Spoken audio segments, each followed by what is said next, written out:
अखिल रसामृत सिंधु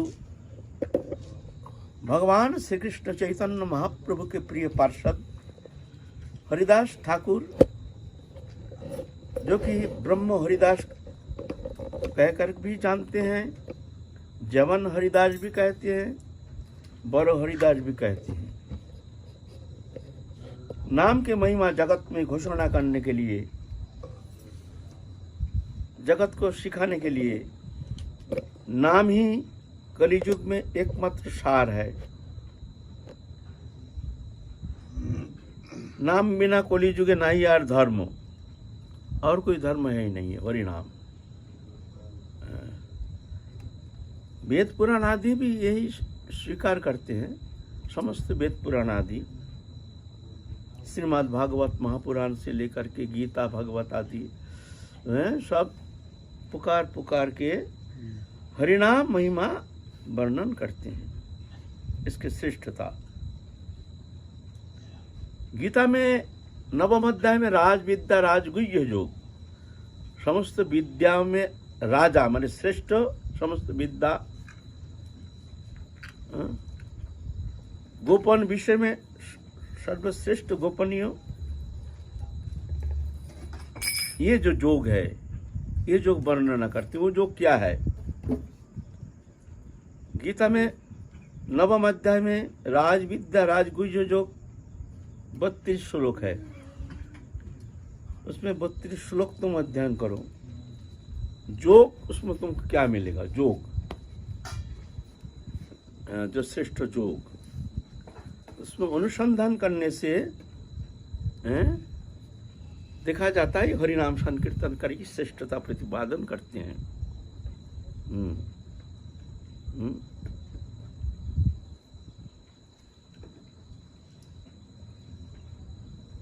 कौन सा श्लोक है?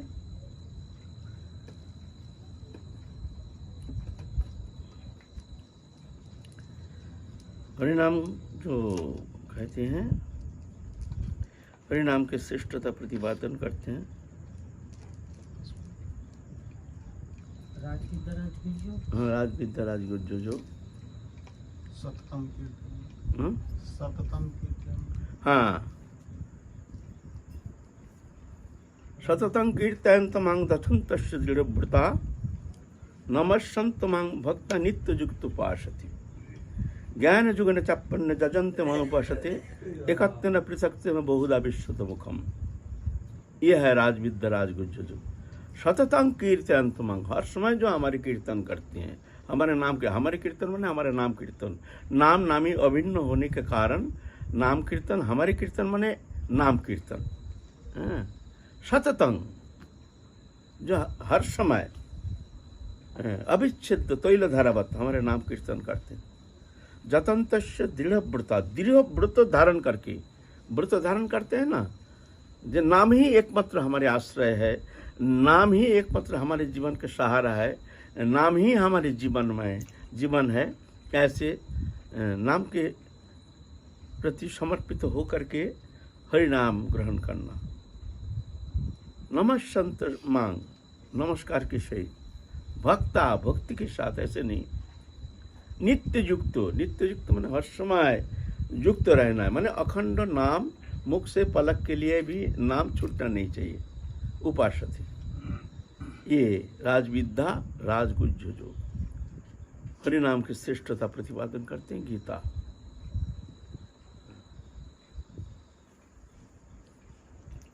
नमस्संत मम भक्त नित्य युक्त अविशति ज्ञान जुगन चप्पन्न जजंत मामुपासते एकत्वेन पृथक्त्वेन बहुधा विश्रुत मुखम। बोलते कोई कोई ज्ञान योग से भी मेरा उपासना करते हैं। ज्ञान योग ने च ओपी अन्य, च ओपी अन्य माने हे अर्जुन, ये तुम हम बात करते हैं, ये तृतीय व्यक्ति, अन्य माने third person, first person, second person, third person, प्रथम पुरुष, द्वितीय पुरुष, तृतीय पुरुष। मैं प्रथम पुरुष, तुम द्वितीय पुरुष, और जो है वो तृतीय पुरुष। यहाँ कहते हैं जो तृतीय पुरुष ज्ञान योग ने च ओपी अन्य, ये जो अन्य जो है ये उपासना करते हैं हमारे, ये ठीक है। एकत्व न कोई एक ही भाव से, पृथक से न पृथक भाव से, बहुधा विश्वतमुखम, बहुत भाव से मेरा उपासना करते हैं। लेकिन ये जो हरिनाम संकीर्तन अर्जुन, ये हमारी श्रेष्ठ उपासना है। राजविद्या राजगुह्य जो हरिनाम में जप का श्रेष्ठता प्रतिपादन करते हैं। यज्ञानंग जप यज्ञस्मि स्थावरणंग हिमालय, यज्ञ के अंदर मैं जप यज्ञ, जप जो हरिनाम जप करते हैं ये यज्ञ है। जैसे हम लोग 3 लाख नाम 4 लाख नाम संकल्प करके हम हरिनाम जप करते हैं, बोलते ये सर्वश्रेष्ठ यज्ञ है। संक्षेप में कहा गया है यज्ञानम जप यज्ञस्मि, जितने यज्ञ बहुत प्रकार है। यज्ञ द्रव्य यज्ञ, स्तप यज्ञ, ज्ञान यज्ञ, तथा परे साध्य ज्ञान यज्ञ जत संस्कृत बता, ये बहुत सारे यज्ञ है। बहुधा विश्वतमुखम, बहुत सारे यज्ञ है। लेकिन मैं ये जप जो है हरिनाम जप, ये श्रेष्ठ यज्ञ नाम जप। गीता कहते हैं ना, सूक्ष्म रूप पे कहे गए है। श्रीमद् भागवत पुराण और जितना पुराण, मत्स्य पुराण, कुर्म पुराण, आदि पुराण, फिर तुम्हारा ब्रह्म वैवर्त पुराण, पद्म पुराण, सब पुकार के हरिनाम के श्रेष्ठता प्रतिपादन किए हैं। तो ये हरिनाम के जो महिमा जो जगत में व्यक्त किए हैं, कौन इतना व्यापक रूप से हरिनाम संकीर्तन की महिमा, ये महाप्रभु के पार्षद हरिदास ठाकुर, ये नाम की महिमा, नाम की श्रेष्ठता, नाम ही एकमात्र साध्य साधन हरिदास ठाकुर के द्वारा ही महाप्रभु जगत में ये प्रचार कराए हैं, है ना। हरिनाम हरिनाम करते थे, बस हरिनाम ही उनके साधन, साध्य साधन सब कुछ। तो ऐसे मुसलमान कुल में जन्म लेने का कारण, समाज में उनकी कोई मान्यता नहीं थी। मुस्लिम समाज में उनके प्रति सब अवहेलन, हिंदू समाज में भी उनके प्रति कोई आदर बुद्धि नहीं। ये जबन है, ये क्या, ये हरिनाम करते हैं, ये क्या है, ये हमारे हिंदू थोड़ी है, ऐसे हैं। उनके प्रति अनादर बुद्धि ऐसे। तो काजी ने, तत्कालीन जो काजी थे वो बहुत नाराज हो गए हैं, जो मुसलमान होकर हिंदू धर्म अपनाने का कारण उनको बहुत जलन होना शुरू हो गया। नवाब के पास गए, नालिश किए, जो जनाब ऐसे मुसलमान हो करके ये हिंदू धर्म अपना रहे हैं, ये हमारे समाज को नष्ट कर देगा। हुसैन शाह ने तलब किया। हुसैन शाह नहीं थे, हरिदास ठाकुर को पकड़ के ले गया। उस दिन हुसैन शाह नहीं थे तो जेल में भर दिया, जाओ जेल में रहो। और जेल में जितना कैदी थे, हरिदास ठाकुर प्रवेश करते ही सबके अंतःकरण शुद्ध हो गया। जारे देखिले मुखे आयुष्य कृष्ण नाम, तारे जानियो तुम्हें वैष्णव प्रधान। सर्वश्रेष्ठ वैष्णव हम कैसे जानेंगे? बोले जिसको दर्शन मात्र से ही मुख में ऑटोमेटिक हरिनाम आता है, ऑटोमेटिक स्वाभाविक, और अंतःकरण निर्मल हो जाएगा, तो तुम जानना वो वैष्णव श्रेष्ठ है। तो हरिदास ठाकुर को जेल में भर दिया। जेल में प्रवेश करते ही समस्त जितना कैदी है, नवाब जितना कर नहीं दिया है, कोई कारण है ऐसे, तो पहले तो ऐसे ही स्वेच्छाचारिता मन चाहे जिसके प्रति नाराजगी है भर देते थे जेल में। ज़्यादातर हिंदू थे, सब हरिदास ठाकुर को देख करके सब कृष्ण कृष्ण बोल के कीर्तन करना शुरू किए हैं। अश्रुधारा बहना शुरू हो गया, रो रहे हैं हरिदास ठाकुर को देख करके। तो हरिदास ठाकुर को मन बहुत प्रसन्न हो गया। अरे ये देखो जेल में पड़ा है, लेकिन देखो कितना सुंदर भक्ति हरि नाम में, देखो अश्रुधारा बह रही है, कृष्ण कृष्ण कर रहे हैं, दंडवत प्रणाम कर रहे हैं, बाबा कृपा करो, बाबा कृपा करो। हरिदास ठाकुर कहते हैं बढ़िया है, अच्छा है, जैसा है ना ऐसा ही रहो, ऐसे ही रहो। बहुत सुंदर, बहुत सुंदर। तो जेल में जो थे ना कैदी, वो लोग थोड़ा दुखी हो गए। जी कहाँ ये आशीर्वाद करेंगे तो जेल से मुक्त हो जाओ, तुम्हारा कल्याण हो, भला हो ना, जैसे हो, जैसे देख रहे ऐसे ही रहो, ऐसे ही रहो, अच्छा है। हम लोगों को जेल में सड़ने के लिए ये हम लोगों को ऐसे बढ़ दे रहे हैं, तुम लोग जेल में ही ऐसे सड़ते रहो। दुखी हो गए। फिर एक जन तो कह ही दिया, जब महाराज आपके सानिध्य में आए हैं, थोड़ा सा आशीर्वाद प्राप्त करने के लिए, जो नरक से मुक्त हो जाएं। हम लोग बहुत दिन से घर बार छोड़ करके नरक में सड़ रहे हैं, और आपने ऐसे अभिशाप दे दिया, जैसे देख रहे हैं ऐसे ही रहो, सुंदर है, अच्छा है, ऐसे ही रहो। आपने ऐसा कह दिया, सब दुखी हो गए। बोले पागल, हमने कब ऐसा कहा? हमने क्या कहा? तुम लोग जो हरि नाम कर रहे थे, अश्रुधारा बह रही है, ये देख करके हमको बहुत प्रसन्नता हुई। ऐसे ही होना चाहिए, ये भाव तुम्हारे अंदर ऐसे ही रहना चाहिए। ऐसे रहो माने ऐसे ही भाव हर समय के लिए रहना चाहिए, तभी तुम्हारा मंगल है। हमने ये कहा। हमने कब कहा जेल में तुम सड़ो? तो हमारे भाव तुमने समझ ही नहीं पाया। चिंता मत करो, 2 दिन के अंदर ही तुम लोग सब मुक्त हो जाओगे। हम कह देते हैं, हम तुमको आशीर्वाद करते हैं, सब मुक्त हो जाओगे। लेकिन ऐसे जैसे देख रहे हैं अश्रुधारा, भगवान की नाम, ऐसे ही नाम कीर्तन करते रहो, इसमें तुम्हारा मंगल है। तब कैदी लोग तब प्रसन्न हो गए, और हुसैन शाह का भी मन ऐसे ही बदल गया। 2 दिन के अंदर समस्त कैदी को मुक्त कर दिया। और इधर काजी तो पकड़ के ले गया। हुसैन शाह जब आए तो काल हम लोग वर्णन किए हैं, काजी तो छोड़ने वाला है नहीं, बड़ा भयंकर। उसके भीतर अंतर्दाह जलन, मुसलमान होकर हिंदू धर्म आचरण कर रहे हैं, इसको तो बहुत भारी साजा होनी चाहिए। हुसैन शाह ऐसा नहीं था, लेकिन काजी पीछे पड़ गया। जनाब, इसको अगर आप सजा नहीं दोगे तो ये समाज को बिगाड़ देगा, हमारे मुसलमान समाज को बिगाड़ देगा। तो क्या किया जाए ना, इसको 22 बाजार में हुई करके, कोरी मार करके इसको जीवन को समाप्त कर दो। एक बाजार में मारो, नहीं मारा दूसरा बाजार में ले जाओ, वहां मारो, वो नहीं मारा तो तीसरा बाजार में ले जाओ। ऐसे 22 बाजार में उनको मारो और समाप्त होना चाहिए। जल्लाद को ऐसे बोल करके भेज दिया, बांध करके हरिदास ठाकुर के लेके बाजार में जाते हैं और हुईप करते हैं। सब आते हैं, लोग इकट्ठा हो जाते हैं। देखो मुसलमान हो करके हिंदू धर्म अपनाने का क्या नतीजा होता है, देखो हुईप मारते हैं। बहुत सारे हिंदू हैं, धार्मिक है, वो लोग बहुत कष्ट पा रहे हैं। अरे अरे, ऐसे एक संत हैं, देखो कैसे दिव्य दर्शन है, और इसको इस तरह से मार रहे हैं, निर्दय प्रहार, कोई दया नहीं, कोई करुणा नहीं। ये करुणा का शब्द तो हमारे हिंदू धर्म में है, अद्वेष्ट सर्वभूतानां मैत्र करुणैवच। शायद ही कोई धर्म में ऐसे शब्द सुनने में आता है। अद्वेष्ट सर्वभूतानां, अद्वेष्ट माने प्राणी मात्र ही, कोई भी प्राणी, चींटी से लेकर के और कोई भी प्राणी तक, कोई भी प्राणी हो, शरीरधारी जो भी है, पंचभूति शरीरधारी, किसी को देश नहीं करना, ऐसा नहीं। मैत्री भाव माने मित्र कौन होता है? जो हमारे सुख से सुखी, दुख से दुखी होते हैं, उसको हम मित्र कहते हैं। मित्र कौन है? हम दुखी होते हैं तो दुखी होते हैं, हम सुखी होते हैं तो सुखी होते हैं, इसको कहते हैं मैत्री।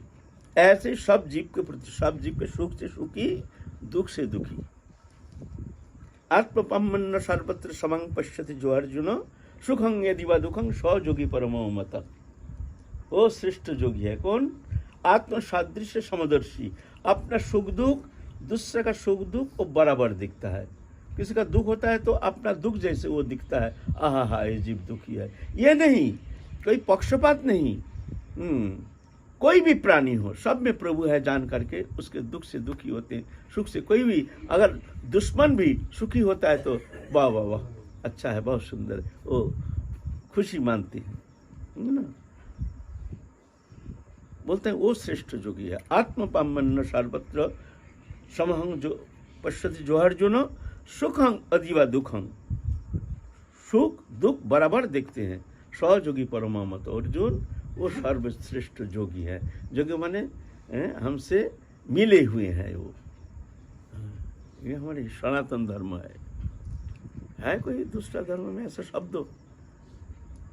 मुसलमान धर्म में तो देखने में आता है तो वो लोग तो हिंसा ही हिंसा, मारो काटो खाओ। लेकिन ऐसा तो नहीं, हिंदू दया, सब दया ही प्रधान है, दया बिना संत कसाई। तो बहुत हिंदू हैं जो जल्लाद को पकड़ के कहते हैं भाई थोड़ा कुछ पैसा कौड़ी दे देंगे, तुम इसको कम मारो। नवाब ने जब कह दिया ठीक है लेकिन खूब कम मारो, इतना प्रहार मत करो, इतना इसको कुछ पैसा देने के लिए तैयार हो जाते हैं, रिश्वत देने के लिए, इसको कम मारो, इतना मत मारो। और हरिदास ठाकुर तो अपने हरि नाम में एकदम सब शोधबोध है नहीं, भगवत चिंतन में हरि नाम में ऐसे तल्लीनता तन्मयता, देहत्व बुद्धि शून्य, देहात्म बुद्धि के ऊपर एक चिन्मय स्वरूप में जो स्थित हैं, वो जानते ही नहीं है शरीर में क्या हो रहा क्या नहीं हो रहा। शरीर में आत्मबुद्धि के कारण ही तो हमारे सुख दुख है। जब ये आत्मबुद्धि, शरीर में आत्मबुद्धि समाप्त हो जाता है तब जाकर के साधक के शरीर संबंधी कष्टों उसको अनुभव होता नहीं है, ऑटोमेटिक हट जाता है। शरीर में आत्मबुद्धि, मैं शरीर हूँ इसलिए शरीर संबंधी विषय जो कष्ट है हमको अनुभव होता है, ये सत्य है। साधन करते करते साधक का भी ऐसी स्थिति आ जाती है, कोई कष्ट नहीं। गोवर्धन में एक बाबा थे, उनके पीठ में इतना बड़ा फोड़ा हो गया, कैंसर टाइप का। तो उस समय तो कैंसर को जानते भी नहीं थे, कैंसर का इलाज भी तो अभी तक है नहीं। तो वही उसी अवस्था में वो भजन करते हैं, मेवाद निकलता है, पीठ से भर जाता है। तो बहुत भक्त आते हैं जी बाबा आप इलाज करा लीजिए, चलिए मथुरा में थोड़ा डॉक्टर को दिखा करके स्वस्थ हो जाइए। बोले देखो भाई हमारा भजन छूट जाएगा, भजन छोड़ के तो हम कहीं जाएंगे नहीं। डॉक्टर अगर यहाँ आ जाए, तुम लोग चाहते हो तो ठीक है, यहाँ देख ले तो ठीक है, लेकिन हम कहीं जाने वाले हैं नहीं। तो 2-4 भक्त लोग मथुरा में जा करके डॉक्टर को बुला लाए। डॉक्टर देखा, देख के कहते इनको ऑपरेशन करना बहुत ज़रूरी है, भीतर में घाव भीतर तक घुस गया है, ये ऐसा होगा नहीं, दवाई से ठीक होने वाला है नहीं। तो क्या करना पड़ेगा ना, इनका ये ऑपरेशन करना पड़ेगा, इसलिए मथुरा जाना पड़ेगा। बाबा कहते हैं हाँ मथुरा तो जाएंगे नहीं, कहीं जाएंगे नहीं, अगर यहाँ हो तो आप ऑपरेशन कर दो, नहीं तो हम तो कहीं जाएंगे नहीं, जो होगा वो तो प्रभु की इच्छा। तो क्या करेंगे, उपाय नहीं, तो वहीं पर ऑपरेशन थिएटर बना करके वही आश्रम के अंदर ही ऑपरेशन करेंगे। तो बाबा को कहते हैं बाबा आपको क्लोरोफॉर्म करेंगे, क्लोरोफॉर्म एक अचित करेंगे, सुनाते हैं कुछ, उसमें अचित हो जाता है। बोलते हैं बाबा आपको क्लोरोफॉर्म करेंगे, आप तैयार हो जाइए ऑपरेशन के लिए। बोलते बाबा क्लोरोफॉर्म कुछ इसका कोई ज़रूरत नहीं है, तुम अपना काम करो, हम अपना काम करेंगे। बोले बाबा भयानक कष्ट होगा। बोले तुम उस विषय चिंता मत करो, तुम सिर्फ ऑपरेशन के पहले हमको बोल देना, हम माला लेके बैठ जाएंगे, तुम अपना काम करते रहना, हम अपना काम करते रहेंगे। और ऐसा थोड़ी होता है, इतना बड़ा ऑपरेशन, मेजर ऑपरेशन ऐसा थोड़ी होता है। बोलते तुम चिंता मत करो। तो ठीक है, ज़्यादा कष्ट होगा तो हम लोग छोड़ देंगे, क्या करेंगे। बाबा मानने के लिए तैयार नहीं। बाबा ध्यानस्थ होकर माला लेके बैठ गए, ऑपरेशन हो रहा है, बाबा का कोई शुद्ध बोध नहीं, कोई शुद्ध बोध नहीं। ऑपरेशन कर रहे हैं, काट रहे हैं, पीठ को फाड़ करके वहाँ तो मंस फंस हटा उठा के पीठ तो आधा सड़ गया, आधा सड़ गया। अब डॉक्टर देखते हैं कहाँ तक ऑपरेशन करेंगे, ये तो पूरा शरीर ही मान लो समाप्त हो गया जैसे। ये तो मनुष्य इस स्थिति में जिंदा रहना संभव नहीं, भजन करना तो बहुत दूर की बात है, ये कैसे जिंदा रह रहे हैं। डॉक्टर लोग चकित हो गए, बोलते हैं असंभव बात है, ये ऑपरेशन होगा नहीं, ऐसा होना संभव नहीं है। ऐसे ही जितना दिन बाबा रहे उनकी इच्छा। तो फिर रुई रुई दे करके फिर बांध बूंद के ठीक करके जी ये ठीक होने वाला है नहीं। तो बाबा ने कहते हैं देखो भाई हम तो पहले ही बोल दिया जो भाई ये जैसा है रहने दो, लेकिन तुम लोग आग्रह कर रहे हो, मैं क्या करूं। ऐसे है देहात्म बुद्धि के ऊपर उठ जाते हैं। भगवत चिंतन में ऐसे तल्लीनता जो शरीर मैं हूं ये शुद्ध बुद्ध भी खो जाता है। उस स्थिति में भगवत चिंतन में उस स्वरूप में इतनी निश्चलता, गुरु प्रदत्त स्वरूप जो है उस स्वरूप में ऐसे निश्चलता जिस स्थिति में ये भौतिक शरीर ये मैं हूं ये भूल जाते हैं। इस कारण शरीर संबंधी कोई सुख दुख अनुभव होता नहीं है। ऐसे है। हरिदास ठाकुर भी ऐसा ही है, आनंद में ले जा रहे हैं, 1 बाजार 2 बाजार 3 बाजार, ऐसे ही सब हल्ला करते हैं, दमामा बाजा करके सब लोग इकट्ठा हो जाता है। देखो मुसलमान होकर के हिंदू धर्म अपनाने का क्या साजा है, देख लो, आँख खोल के देख लो। और व्हिप करते हैं, कोड़ी मारते हैं 8-10 जल्लाद, कुछ नहीं होता है, कुछ हंस रहे हैं, हरिनाम कर रहे हैं और प्रार्थना करते हैं भगवान से, हे प्रभु ये अबोध अज्ञानी ये जानता नहीं है ये क्या कर रहा है, ये मायाबद्ध जीव है, प्रभु तुम इसका पाप नहीं लेना, इसको क्षमा कर देना, ये सब जीवात्मा को तुम क्षमा कर देना। भगवान सुदर्शन छोड़ देते हैं, सुदर्शन आकर के प्रार्थना करते हैं, हरिदास ठाकुर सुदर्शन लौट के चला जाता है। प्रार्थना करते हैं, भक्त का प्रार्थना कैसे अमान्य करेंगे। सुदर्शन भगवान से शान नहीं होता है। भक्तेर स्वभाव अज्ञेर दोष क्षमा करे, कृष्णेर स्वभाव भक्त निंदा सहित न पारे। भक्त का स्वभाव कैसे है ना, दूसरे का दोष क्षमा कर देते हैं।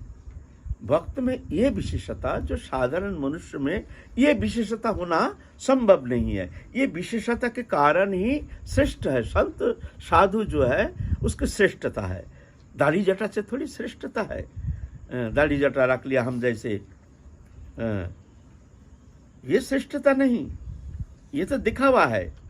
कोई जानेंगे हाँ साधु है, दाढ़ी है, जटा है, कंठी है, माला है, सब है, पोशाक है, ये स्वरूप लक्षण। लेकिन ना, संत तो गुण से होता है। तितिक शवकारुणिका सुहृद सर्वदेही नाम अजात शत्रु शांता साधु साधु सुना। अजात शत्रु माने कोई शत्रु किसी को मानते ही नहीं, जगत में कोई शत्रु है ही नहीं। ना कोई काऊ के सुख दुख दाता, निज कित कर्म सब फल भोग भ्राता। साधु जानते हैं जो ये सुख दुख के कारण कौन है, ये सुख दुख के कारण कोई नहीं है, ये सब सुख दुख का कारण मैं ही हूँ। मेरा ही कृतकर्म जो है, उस कृतकर्म के कारण फल स्वरूप हमको कभी सुख मिलता है तो कभी दुख मिलता है, दूसरा कोई कारण है ही नहीं। अगर मान लो हमको कहीं दुख पाना है नहीं, है ना, तो हमको कोई द्वेष करेगा ही नहीं, विरोध करेगा ही नहीं, वो तो माध्यम है। रास्ते में चलते चलते किसी से झगड़ा हो गया, कुछ तू मैं हो गया, से ऐसा मार दिया तो हाथ पांव तोड़ दिया। अब वो कारण नहीं है, एक माध्यम है। हमको उस समय हमारे ऐसे ही कुछ भोग था, ऐसा होना था, हमने किसी को ऐसे ही दुखी किया था जिस कारण वो हमको दुखी कर रहा है। तो संत क्या होता है, देखते हैं नहीं ये कारण नहीं है, ये हमारे कृतकर्म ही कारण है। ये जान करके जो दुखी कर रहा है तो उसके प्रति दोषारोप नहीं करता है, वो दिखता है जो ना ये निर्दोष है, ये तो माध्यम है, ये हमारे ही कृतकर्म का फल जान करके किसी के प्रति द्वेष नहीं करता है। जस्पन नदी जते लोको लोकान्न उद्दिजते चज हर्षमर्ष भय बेगर मुक्त जस में प्रिय। जस्पत न उद्दिजते लोको, जो किसी को उद्वेग नहीं देते हैं, लोकान्न उद्दिजते चज, दूसरे के द्वारा भी उद्विग्न नहीं होते हैं। ये कैसे संभव। कोई लाठी मार दिया, डंडा मार दिया, दुखी कर दिया, बेमतलब हमको कष्ट दे दिया, सताया हमको, और हम उसके प्रति कोई हमारे देश बुद्धि होनी नहीं चाहिए, ये कैसे संभव। न संभव, ऐसे संभव। जो संत हैं वो क्या देखते हैं जी, ये कारण नहीं, हमारा कृतकर्म कारण है। कभी कोई जन्म में हमने इसको सताया था, उसके कारण फलस्वरूप आज हमको ये सजा मिल रहा है। ये कारण, ये मीडियम है, मध्यम है। जैसे भीष्मदेव जब सरसज्जा में थे तो पंच पांडव के साथ कृष्ण भी गए हैं दर्शन करने के लिए। द्वादश महाभागवत की एक भागवत भीष्मदेव सरसज्जा में शायित है। ऐसा कोई जिंदा रह सकता है? लेकिन वो देहात्मबोध के ऊपर है। उनका देहात्मबोध है ही नहीं कि द्वादश महाभागवत के एक भागवत भीष्मदेव है। जब गए हैं पंच पांडव खड़े हैं, विश्वदेव से कृष्ण प्रश्न कर रहे हैं, उसको जवाब दे रहे हैं विश्वदेव, जैसे कुछ हुआ ही नहीं।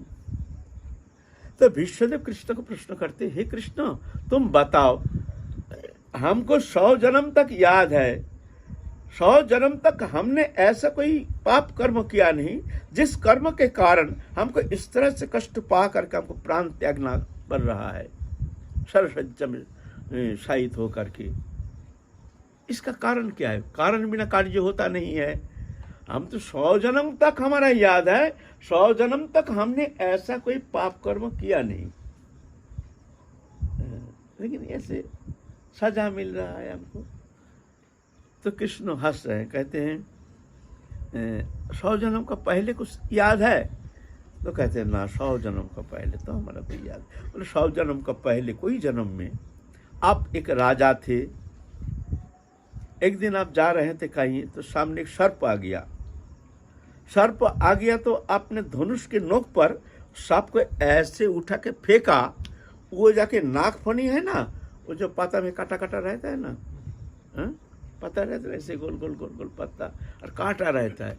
बोलता है वो नाक फनी में जाकर के इस तरह से गिरा जो उसमें पूरा बिध गया उसका शरीर। अब तो देखा नहीं, अब तो चल दिए। 18 दिन इस तरह से वो सर्प तरप तरप करके वहां पर कष्ट पा करके 18 दिन बाद शरीर त्याग दिया। उस कर्म कृत कर्म के फल स्वरूप 18 दिन इस तरह से सरसज्जा में शायित रहे विश्वदेव। 18 दिन बोलते ये है। लेकिन इस जन्म में आपको वो कष्ट पा नहीं रहे हैं, क्योंकि आप देहात्म बोध के ऊपर हैं, लेकिन वो कर्म का फलस्वरूप आपको ऐसे मिल रहा है सजा। तो ना कोई काऊ के सुख दुख दाता, निज कित कर्म सब फल वो भ्राता। ऐसे जान करके संत जन जो है वो किसी के प्रति दोषारोप नहीं करते हैं। दुख से अनंत विघ्न मना, सुख सुविकत स्प्रिया, वितरक भय क्रोधा स्थित दीर्घ निरीक्षति। ये संत है। हरिदास ठाकुर भी जानते हैं तो ये कोई कारण नहीं है, ये तो मेरे कित कर्म ही कारण है। प्रार्थना करते हैं, हे प्रभु ये अज्ञानी अबोध प्राणी है, ये जानता नहीं है ये क्या कर रहा है, इसको क्षमा कर दो प्रभु, इसको अपराध क्षमा कर दो। जल्लाद जो मर रहे हैं उनके लिए प्रार्थना करते हैं। भगवान सुदर्शन छोड़ दिया, देख रहे हैं सुदर्शन आ रहे हैं, हे सुदर्शन क्षमा कर दो, ये अज्ञानी अबोध है, इनका प्राण भिक्षा दे दो। सुदर्शन फिर लौट के चला जाता है। इस तरह से 22 बाजार तक जी जान दे करके कोशिश किया जे इसको प्राण वायु निकाल जाए, ये मर जाए, किंतु जल्लाद को ऐसे आदेश दिया गया है इसको मारना पड़ेगा। आप 22 बाजार तब जब मार करके भी देखते हैं कोई कष्ट नहीं, वो तो ऐसे ही हरिनाम जैसे प्रेम से हरिनाम कर, हरे कृष्ण कृष्ण कृष्ण हरे हरे, हरे राम राम राम हरे हरे। कोई कष्ट नहीं, कोई अनुभव नहीं, कुछ नहीं, जैसे कुछ हुआ ही नहीं। जैसे प्रहलाद महाराज, जैसे हिरण्यकशिपु कितना कष्ट देकर मारने के लिए प्रयत्न किए, लेकिन प्रहलाद महाराज ऐसे भगवत चिंतन में तल्लीनता तन्मयता के कारण प्रभु भगवान स्वयं आकर के उनको रक्षा किया है। ऐसे हरिदास ठाकुर को स्वयं कृष्ण चैतन्य महाप्रभु रक्षा किया है। 22 बाजार जब नहीं मारा, आप जल्लाद जो 8-10 थे, ये देखते हैं भाई आप तो हम लोग जाएंगे तो नवाब तो हमको सूली पे चढ़ाएंगे, बोलेंगे तुम 22 बाजार में 2 बाजार में मारने से ही मनुष्य मर जाता है, 22 बाजार में कोरी मारा, फिर भी मरा नहीं, तुम लोग मरा नहीं ठीक से, तो क्या करेंगे? हमको सूली पे चढ़ाएंगे।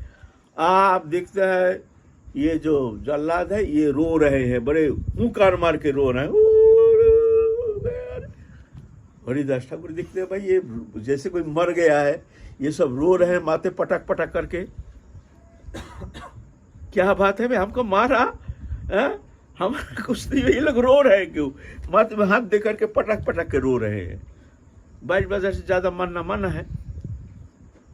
अरे भाई क्या हुआ, क्या हुआ, तुम लोग रो क्यों रहे हो? क्या बात है? अरे रो रहे जैसे कोई मर गया है, माथा पटक के रो रहे हैं। तो कहते हैं देखो भाई तुम तो जिंदा पीर हो, तुम्हारा तो कुछ हुआ नहीं, तुम तो मरोगे नहीं, लेकिन हम तो मरेंगे। ये सब हम लोग है ना, सब मरेंगे। क्यों भाई, तुम क्यों मरोगे? इसलिए मरेंगे, हम घर जाएंगे तो जनाब बोलेंगे तुमने मारा नहीं, ये मरा नहीं, क्यों नहीं मरा, कैसे नहीं मरा, 2 बाजार में मार्केट में मारने से ही मर जाता है। ऐसे हुई, ऐसे कोड़ी मारने से मनुष्य बचता है कभी? और तुम 22 बाजार मारा फिर भी मारा नहीं, तो क्या करेंगे? वो नवाब है, हमको सूली पे चढ़ाएंगे, हमारा बाल बच्चा सब मरेगा, भूखे मरेगा। आप क्या करें बताओ? बोल करके पंप पकड़ के रोना शुरू कर दिए हैं वो जल्लाद।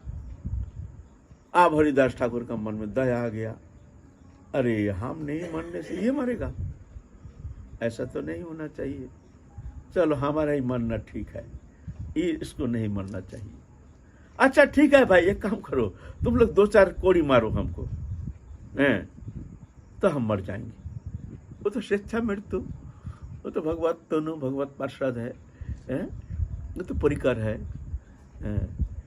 अरे 2-4 इतना 22 बाजार में इतना मारा, हाथ पाँव दुख रहा है, हम लोग उनका हाथ पाँव दर्द हो गया मारते मारते, हाथ उठा नहीं पा रहा है, इतना मारा है। मरना चाहिए, नहीं तो मरेंगे हम। अरे 2 बार मारने से मर जाएगा? बोले देखो ना, तो मार के ही देखो ना। तो 2 बार हुई करते हरिदास ठाकुर मर गया। जा देखते हैं भाई, रुई नाक में दिया, देखते हैं उड़ता नहीं, हार्ट बीट पल्स बीट खत्म। अरे भाई सही मर गया, बड़ा आनंद हो गया। अरे भाई हम लोग का बच गया, चलो भाई कंधे में करके ले चलो इसको।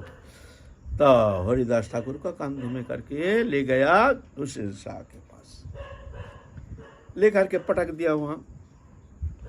आप काजी बैठे हैं, हुसैन शाह कहते हैं आप काजी साहब आप बताओ इसको क्या किया जाए? बोलता जनाब इसको कब्र दोगे तो ये बेहस्त चला जाएगा, बेहस्त मान स्वर्ग, तो इसको गंगा में फेंको, ये दुजाक में जाएगा, दुजाक में नरक। इसको गंगा में फेंको तो ये नरक में जाएगा, ये इसका सजा है। अच्छा काजी साहब जब कह रहे हैं तो ऐसे ही करो। आप भाई उठता नहीं, अब वो शरीर उठता नहीं है। 20-50 लोग आकर के ऐसा करके कोशिश कर रहे, ये हाथ भी हिलता नहीं है, तो पड़ा है ना, हाथ तक हिलता नहीं है। जनाब ये तो गजब हो गया, ये तो उठता नहीं, ये क्या होगा? बुलाओ बड़े बड़े पहलवान बुलाओ, दरबार का जितना बड़े बड़े पहलवान, जितना कुश्तीगीर है सब बुलाए, हाथ तक हिलता नहीं है। न जाने क्या वहाँ मंदार पर्वत उनके ऊपर आ गया, क्या जाने। आप क्या करें जनाब, आप तो बड़ा मुश्किल हो गया है, तो क्या जाने ये कैसे हैं, कैसे शरीर है, ये कैसे पीड़ है महाराज, जनाब अब क्या किया जाए? हरिदास ठाकुर देखते हैं तो अब तो हो गया, चल जाने दो, अब ज़्यादा ठीक नहीं। तो हरिदास ठाकुर इच्छा किया ठीक है अब चलो, तो ठीक मन में सोच लिया, तो बस हल्का हो गया बस, तो जान लेकर के गंगा में फेंक दिया।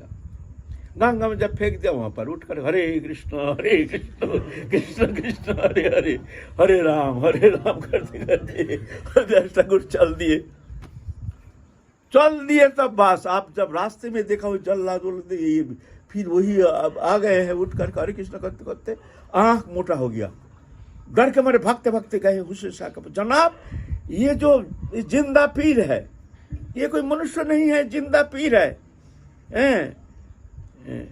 वो तो जिंदा होकर घूम रहा है। और वहीं पर घूम रहे हैं हरिदास ठाकुर, हुसैन शाह के दरबार के पास से आ रहे हैं, जा रहे हैं। तो फिर हुसैन शाह भी बहुत घबरा गया, भाई ये तो वैसे तो मनुष्य तो संभव नहीं है ऐसे मनुष्य में। तो हुसैन शाह आकर के फिर उनसे समालोचना किए, जितना काजी हैं सब और जितना है सब आके उनसे समालोचना किए, जे महाराज आप तो जिंदा पीर है, आप जहाँ तहाँ जैसे तैसे आप भ्रमण करो, कोई आपको कोई कुछ कहने वाला है नहीं। तो हरिदास ठाकुर सबको आशीर्वाद करके अब हो गया यहाँ के लीला, आप चलो नवद्वीप। अब जानते हैं महाप्रभु आप अपने प्रकाश करेंगे, महाप्रभु के प्रकाश के इंतजार में थे हरिदास ठाकुर। महाप्रभु बाल लीला कर रहे थे, बाल लीला का पास यौवन में अब विद्या अध्ययन लीला, विद्या लीला निमाई पंडित के विद्या अध्ययन विद्या लीला किए हैं। अभी तक अपने को प्रकाश नहीं किए हैं, जो मैं पूर्ण ब्रह्म सनातन प्रेम पुरुषोत्तम ये अपने को प्रकाश नहीं किए हैं। उस प्रकाश के इंतजार में घूम रहे थे हरिदास ठाकुर। अब जान गए हैं जो हमारे प्रभु जो हैं जो आप अपने को प्रकाश करेंगे, लीला करेंगे, उस लीला में एक पार्ट लेकर के हमको भी जाना है, रहना है। तो नवद्वीप की ओर चल दिए हैं। अब हमारा समय हो गया है, तो आज का हमारा भी समय हो गया है। कल हम लोग नवद्वीप चलेंगे। हाँ, कल हम लोग नवद्वीप चलेंगे। क्या लीला करते हैं देखिए हरिदास ठाकुर महाप्रभु क्या लीला करते हैं। जय जय श्री राधे। प्रेमी भक्त है तो क्या प्रारब्ध या कर्मफल के ऊर्ध्व नहीं है, ऊपर नहीं है? देखो भक्त जब ही भगवत चरण में समर्पित हो जाते हैं तभी उसका समस्त कर्म समाप्त हो जाता है। अहं त्वां सर्व पापीभ्यो मोक्षयिष्यामि मा शुचो, हम तुमको समस्त पाप से मुक्त कर देंगे, तुम चिंता मत करो, चिंता मत करो। जब ही भगवत चरण में समर्पित हो जाते हैं तभी वो समस्त पाप कृतकर्म कूट एक कूट है जो अनंत काल के हमारे पाप राशि पुण्य कर्म आदि सब संचित है। संचित कूट क्रियमान क्रियमान जो सामने आ रहा है हमारे लिए, और प्रारब्ध जो वर्तमान हमारा चल रहा है, ये सब नष्ट हो जाता है। मतलब फिर भी देखने में प्रारब्ध जैसे लगता है। साधु को जो भजन करते हैं उनको भी ऐसा लगता है जैसे प्रारब्ध है। प्रारब्ध नहीं, वो दिखावा है। वो दिखने में ऐसा लगता है जैसे हमारे कृतकर्म हम भोग रहे हैं, इसके द्वारा उनके अंतःकरण को शोधन करते हैं। अगर वो जान जाए कि हमारा कोई पाप नहीं, कुछ नहीं, हम तो प्रभु के हैं, प्रभु हमारे तो असली चिंता ही नहीं, तो वो बिगड़ जाएगा। उसका अंदर अहंकार बढ़ जाएगा। बढ़ने का कारण वो तो भजन तो छूट ही जाएगा। वो गुरु बन के ना जाने क्या करना शुरू कर देगा। ये अभिमानी जीव है ना। तो जब तक वो प्रेम पर्याय में नहीं पहुंचते हैं तब तक जा करके कर्म ऐसे दिखने में आता है जैसे प्रारब्ध, लेकिन प्रारब्ध नहीं। ये भगवत इच्छा से उसको शोधन करने के लिए घात प्रतिघात द्वंद्व संघात आपत्ति विपत्ति इत्यादि के माध्यम से उनको फेंक करके साधक को एक सुंदर अंतःकरण की एक गठन होता है, एक गठन प्रक्रिया। ये प्रारब्ध के अधीन नहीं, ये पूर्वकृत कर्म के अधीन नहीं, ये भगवत इच्छा। ये समझना बहुत कठिन है ना। अच्छा, जय जय श्री राधे श्याम। निताई गौर हरि बोल।